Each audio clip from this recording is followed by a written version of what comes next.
Diet has to be the foundation. And I would never, ever claim that you can out-supplement a bad diet. If I were sitting with you or anyone else in a clinic, my first question would be, how do you feel? Inflammation is the activation of the immune system, and it's not inherently bad. I can say with 100% clarity, the most powerful way for us to take control of our immune system and to shape it is actually through the gut.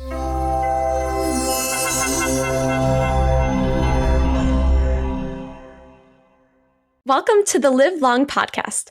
Here we discuss the science, trends, and tools to help you live longer with the best minds in health and longevity. I'm your host, Erin Hunter, and I am really excited that I got to speak with Dr. Will Bulsiewicz, or Dr. B for short. Dr. B is an internationally renowned gastroenterologist and the best-selling author of the book Fiber Fueled. He's also the founder of the gut health supplement company 38 Terra and serves as the U.S. medical director of the health science company Zoe.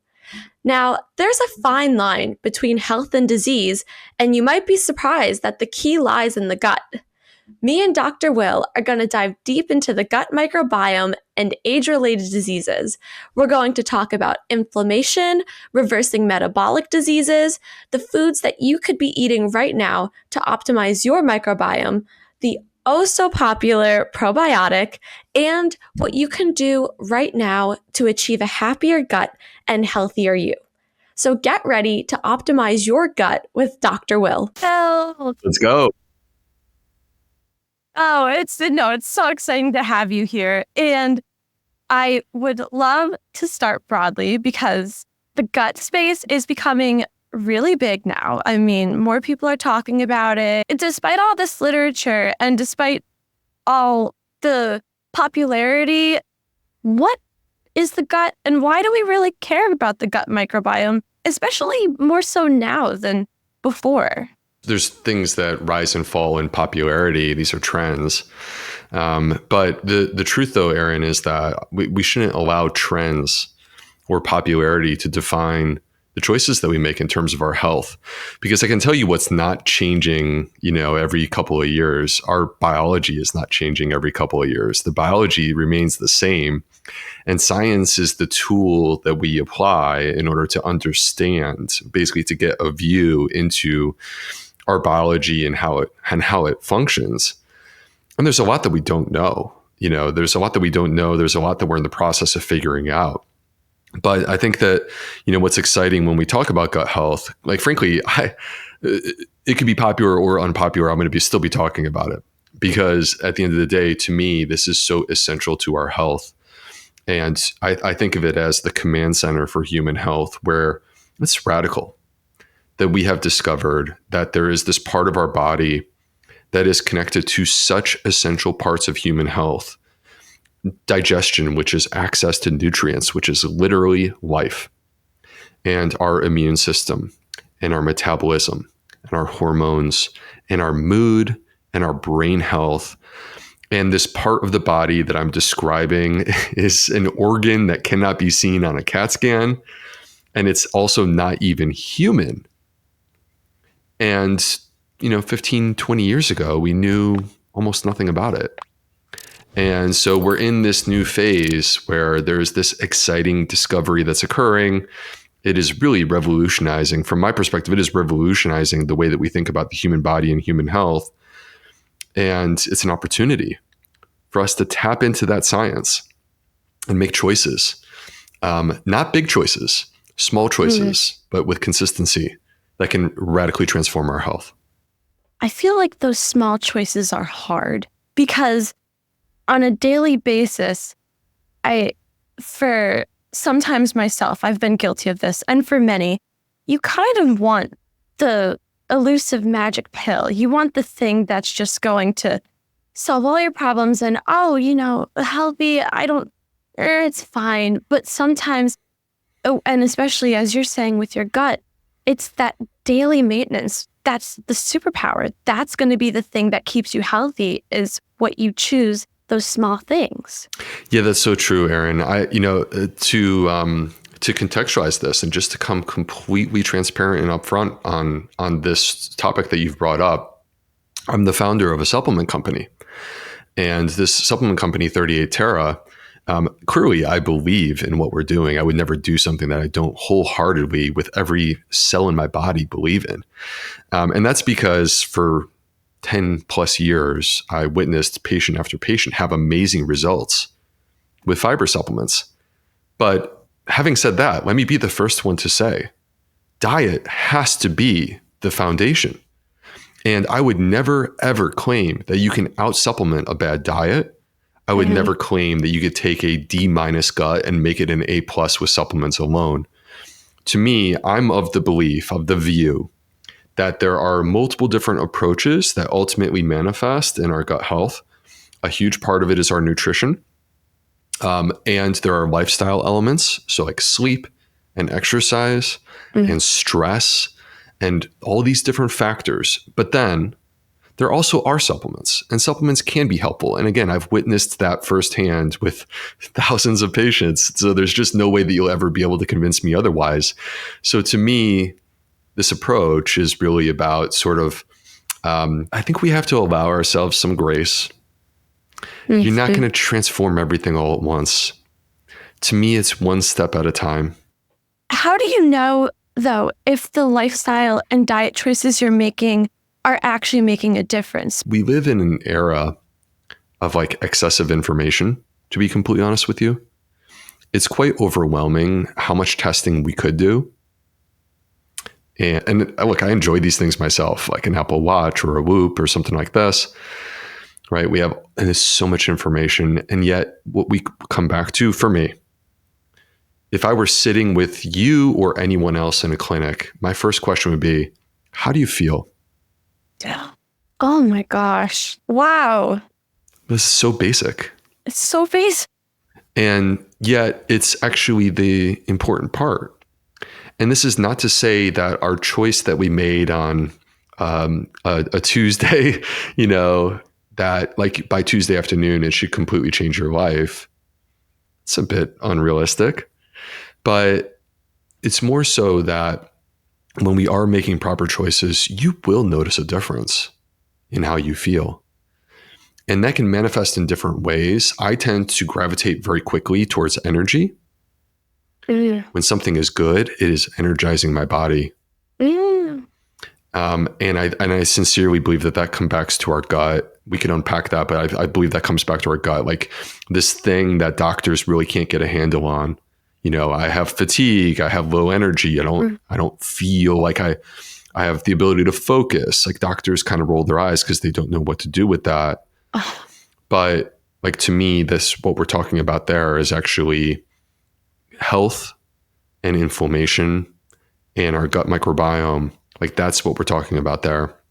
So that's where I start. Why does the gut get in a state of dysbiosis in the first place? And why does our gut want certain foods more than others? Like, what does our gut want? What makes it happy? It is in some ways what our gut wants, but really at the end of the day, the way to envision the gut is that this is a snapshot or a reflection of the environment that you create with, in some ways the choices that you make, but in other ways, just the life that you live of this is who you are, this is where you are, this is what's going on around you, all of these different factors. And they ultimately are reflected in our gut microbiome. And it's this picture that is like basically the result of this. So why do I feel that we like have an epidemic of dysbiosis in the United States? This is multifactorial. It's not just that one thing. It's not just fiber, although I think the fiber is a very important part of this equation. But what this is think of what we have normalized in our world today compared to the life that existed 100 years ago. And it's radically different. And there are so many examples, whether it be electricity, and artificial lighting, and much more recently, devices, right? I mean, it's very different looking at a big screen LED television compared to the black and white TV that my father grew up with, right? Let alone the fact that I also have a tablet in my hand as I'm watching the television, right? One screen is not enough. One screen is not enough because I When have to it's be game triggering day. myself in two different directions. I'm getting triggered by what's on TV and I'm getting triggered what's on the device in my hand. Oh, man. And which, by the way, brings us to stress, right? Stress and the world that we live in where so much we're addicted to our devices. So, I mean, all these things, Erin. And as you get older and, people, it's natural in life. You get a little more prone to falling. You get more prone to disease. Maybe your memory goes a little bit. How is the gut sort of perpetuating or supporting healthy versus non-healthy aging? Well, there's a number of different ways that we could look at this. So, one is the presence of age-related disease, which is generally fueled and driven by inflammation. So when we think about age-related disease, things that are more common as we age, almost all of them are in some way connected back to inflammation. And inflammation is the activation of the immune system. And it's not inherently bad. In fact, it's very, very necessary for the fact that we currently exist. Because prior to the 20th century, the number one cause of death among humans was illness, specifically infectious illness. And we needed our immune system and inflammation to basically fire up to protect us in those moments where we have a bacteria or a virus or whatever it may be. The problem that we have is chronic and unnecessary inflammation, which is what's currently happening. And I think that this is actually a gut issue. The reason why is because when the gut breaks down and is not actually serving its function, it affects, when I say the gut, I'm referring to the gut microbes, that affects the gut barrier, which is a single layer of cells that separates our intestine from our blood. And on the other side of the gut barrier is 70% of our immune system. So it turns out that the majority of our immune system resides actually within the lining of our intestines. And when you break down the gut barrier, you allow things to sneak across, which I might refer to as increased intestinal permeability. That's my nerdy scientific way of describing that. But you also hear people talk about leaky gut. And we're talking about the same thing. The idea that things sneak across. And those things that sneak across, many times they're related to the bacteria inside of us, and they activate that immune system. And you create chronic perpetual inflammation, and there are consequences to that. So to me, part of how the gut protects us from aging is the way in which, if we want to manipulate our immune system with clarity, I can say with 100% clarity, the most powerful way for us to take control of our immune system and to shape it is actually through the gut. Because we can repair and restore the gut microbes. And by doing that, we can repair and restore the gut barrier. And when you repair and restore the gut barrier, you now have an immune system that's not getting triggered the way that it currently is by things that are sneaking across the gut barrier. So the immune system has some protection, is allowed to do its job with safety. And a healthy gut microbiome is communicating to the immune system to reduce inflammation and make it more targeted and precise. Some would argue that a lot of plant-based foods cause inflammation, so in the form of glucose spikes and stuff. Do you have any knowledge on that and where the rhetoric came from that maybe eating too many whole grains or too many of starchy foods and legumes is bad for your glucose and insulin and inflammation? Well, I think that there's to me, two aspects that we need to unpack to properly answer that sort of assertion. First is that sometimes people misunderstand discomfort in their gut or some bloating and gas as inflammation. Mm. So they will consume foods like beans or whole grains. And they will say, oh, like I had, a lot of gas, I had some discomfort. That's inflammation. I can't eat that food. Okay. That's not inflammation. That's sloppy digestion. And the reason why your gut is struggling is because you have just described the most fiber-rich foods that exist.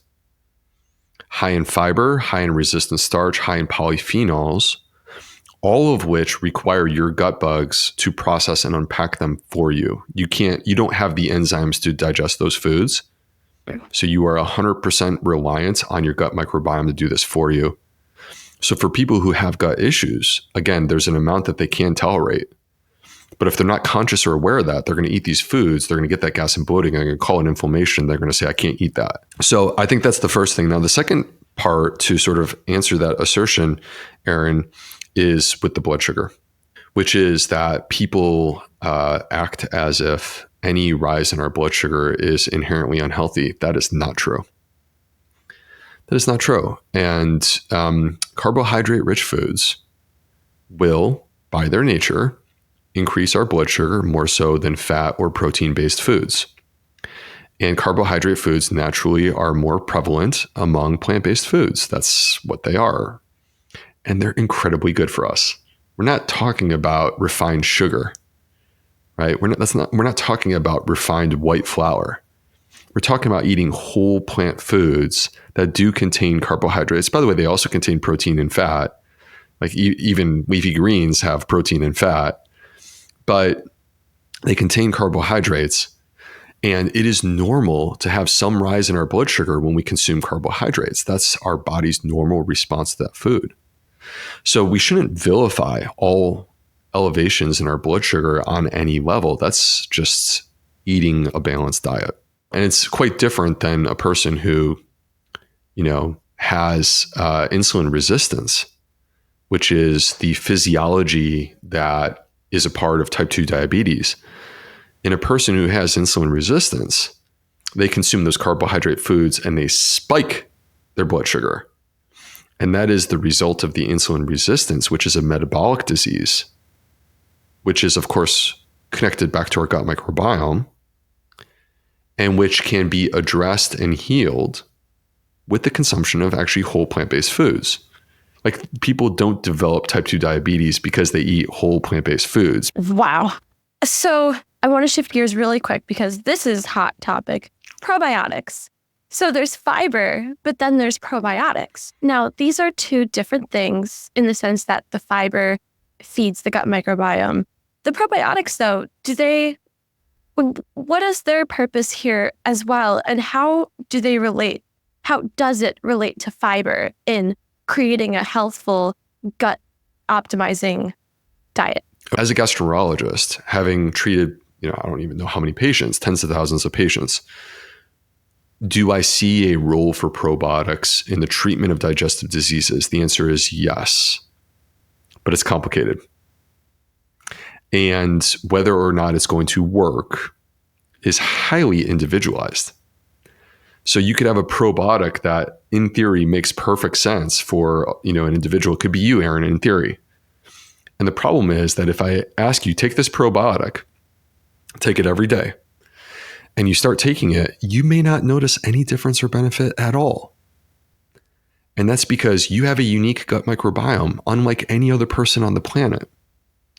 If you had a literally identical twin who grew up in the same home as you, eating the same food as you, with the same parents as you, and they have the exact same genetic code as you, you would only share 30 to 35% of the same microbes.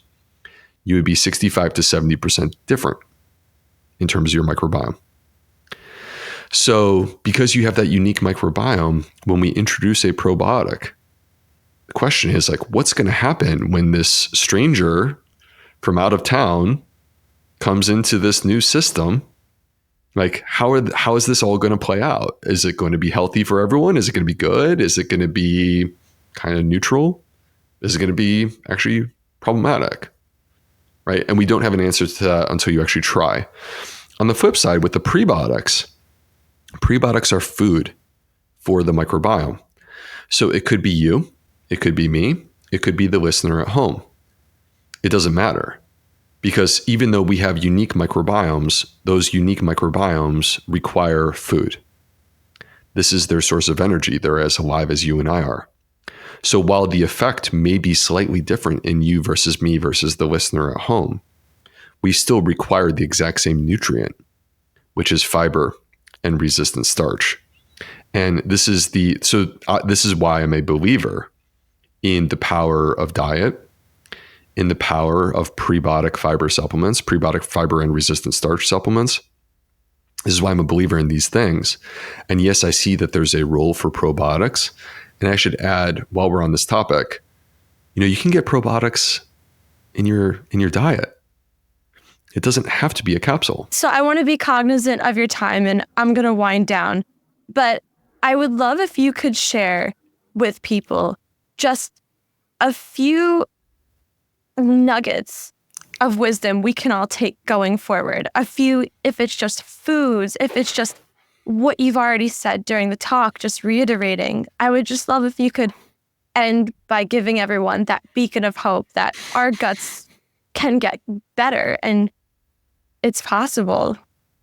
Oh, it's absolutely possible. It's actually the choices that we make today will start to be reflected in our gut microbiome by tomorrow.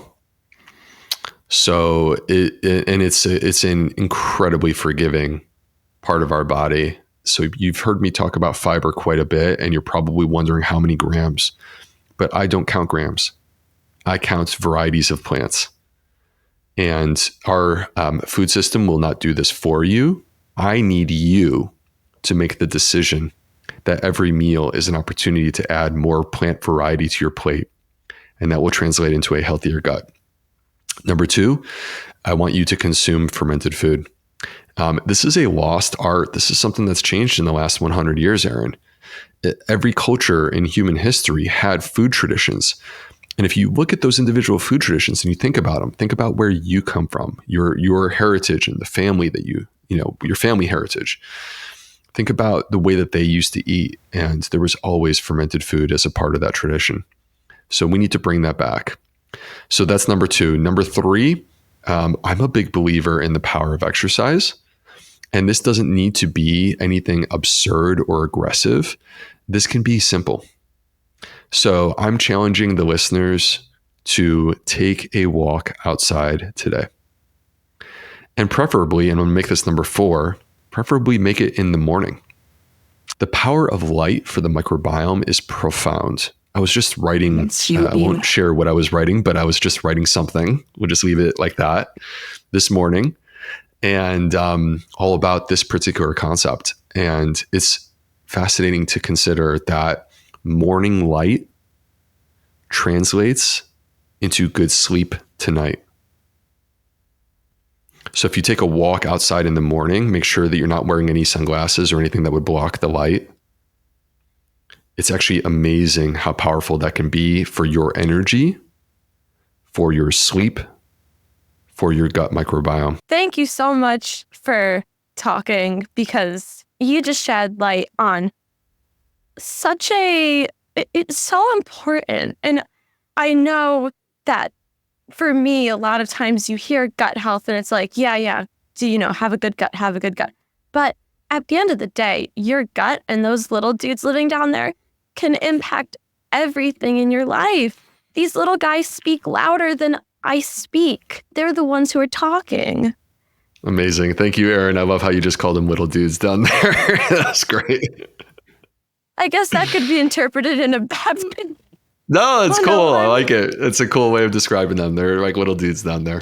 Always seek the advice of a physician or other qualified healthcare professional before starting any exercise, wellness, or health program. Our content, products, and services are not substitutes for medical advice, diagnosis, or treatment.